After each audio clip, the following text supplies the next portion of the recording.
In 5, 4, 3, 2, welcome to the review of the 6th episode of the iCarly Revival series, here on the Third Wind channel. We have done episode reviews for all the episodes thus far, so go check those out if you're interested. And lastly, before we start this review, a spoiler warning. If you have not seen episode 6, click off now. Now, without further ado, let's get into episode 6. The episode is called I'm Cursed, and the synopsis reads, Carly makes plans to spend her birthday alone in an attempt to stave off her dreaded birthday curse, but Spencer has different plans. Freddie tries to recapture his youth, and Harper's idol leaves her awestruck.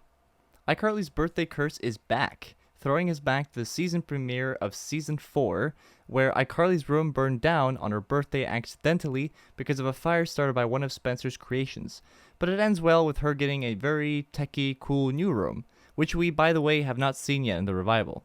There are plenty more callbacks to the original series, which I will get into, but first, let's go over the plot of this episode briefly. The episode starts with Carly receiving flowers from an unknown recipient, which she promptly throws away, as Carly is mortified by anything relating to June 24th, Carly's birthday. By the way, it must be weird watching this episode if that happens to be your birthday. But next, Spencer books a trip to Snoqualmie Falls, which, again, Carly rejects going to. We then enter a spiral of explanations from Carly as to why her birthday is cursed, including the 16th birthday, the 19th, the 24th birthdays, involving burning lamps, chipped teeth, being mugged, as well as a goat, lol. Meanwhile, Harper meets her idol, a fashionista named Alex Xavier, who she has trouble speaking to out of excitement. This is our subplot this episode, and in the end, Harper manages to connect with him, and she even designs his outfit after Freddie throws up on him. We'll get there, I know that was a bit of a jump. After Carly explains her fear in the apartment to the gang, the doorbell rings, and Principal Franklin's at the door. What a throwback. For those who don't know, he was Carly and the gang's principal back at her old school. Super cool dude. He just stops by to deliver some letters that Carly and Freddie wrote to their future selves via Miss Briggs' class project, which involved writing to yourself in 15 years. Carly writes that she hopes Carly has gotten over the birthday curse, and Freddie tells Freddie to start settling down from all the partying. Lol, okay. The letters have a big impact because Carly decides to be braver on her birthday, and Freddie decides to regress about 10 years and go into party mode, as he never went through that phase. Spencer then gets the idea to throw a surprise birthday party, which Harper is skeptical to, but agrees when Spencer reveals her idol can be there. When Carly's birthday arrives, she is far more reserved than she said she would be, even refusing to use kitchen appliances and avoiding eating ice cream to avoid brain freeze. She then receives a text from Spencer, who asks to water his plants, but surprise, surprise, it's surprise birthday time. Carly, upon seeing tens of people, one of which is Principal Franklin, when opening the door, says, "What have you done?" Another person who shows up is Duke. I'll talk about him later, but he's from the original show as well. But at the party, Freddie goes full party mode and even brings an entourage.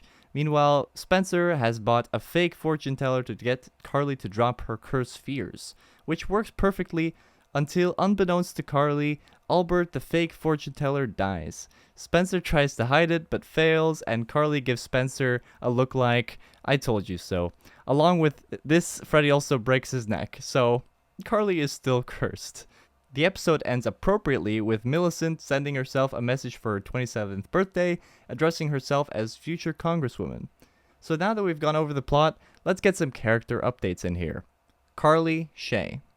Carly maintains her birthday curse, which seems to be very traumatizing for her. Despite this, she tries to have a positive outlook, having learned to enjoy spending time on her own. Her birthday's on July 24th. Don't think we knew this before. Next, Freddie Benson. Freddie is saddened by his letter to himself, as he in a way has done the things he aspired to do or tried to, but he forgot to enjoy himself in the process. He decides to let loose and party and regress in maturity, dipping into his secret stash and doing irresponsible things, which gets his neck broken in the process. He also acknowledges that Millicent is very special to him, despite him not being exactly where he wanted to be, being 26. Now let's talk about Spencer Shay. Unlike the previous two, Spencer is very happy about the last 15 years, saying, "Dear Spencer, you nailed it." Spencer hates to see Carly unhappy and does not believe in the curse, so his goal is to give her a good birthday. He fails tragically again, but he gets a heartfelt message from Carly calling him the best brother, thanking him deeply, kind of similarly to how she did in the original series a few times. Next up, Harper. Harper's confident self is put to question when she meets her idol, but in the end, her natural talent draws Alex Xavier to her anyway. Harper once again shows her care for Carly by at first being kind of skeptical to the surprise birthday party.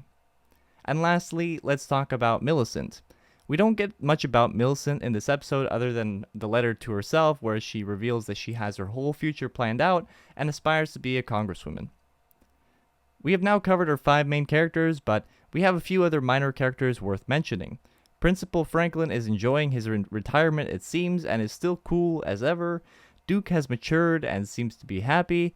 Alex Xavier was fun too, I wouldn't mind seeing more of him. But now, let's talk about some Easter eggs and other mentions in this episode.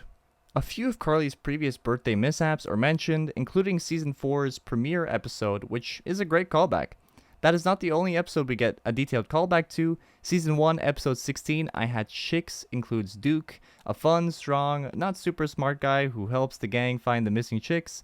I loved that episode, so it was fun seeing Duke again. Principal Franklin also makes a glorious return, who also mentions Mrs. Briggs, who apparently still hates Carly and Freddie. I love to see all these character comebacks. It really shows that they care about the fans and the original series. Next, and lastly, let's get into some analysis and takeaways. First thing I would like to mention is, where's the web show? Did she give it up? Kind of lame how we haven't seen any mention of it since the first episode, I believe. Also, Gibby, no mention of him. It bothers me a little bit because we've gotten so many mentions of much smaller characters, but none of Gibby. But hopefully soon. Also, didn't it seem kind of out of character for Freddy to think he would be partying? Did he write that ironically and just forget? Maybe that's just me. The party dude with the entourage thing was very silly. This episode, however, was very fun and unpredictable. We also got our first death in iCarly, rip Albert the fake fortune teller. But that just about wraps it up for review numero 6. If you enjoyed this review, check out our previous 5 and subscribe for our next 7.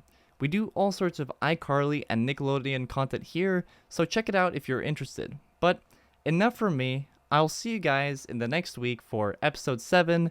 Thank you for watching the Third Wind channel.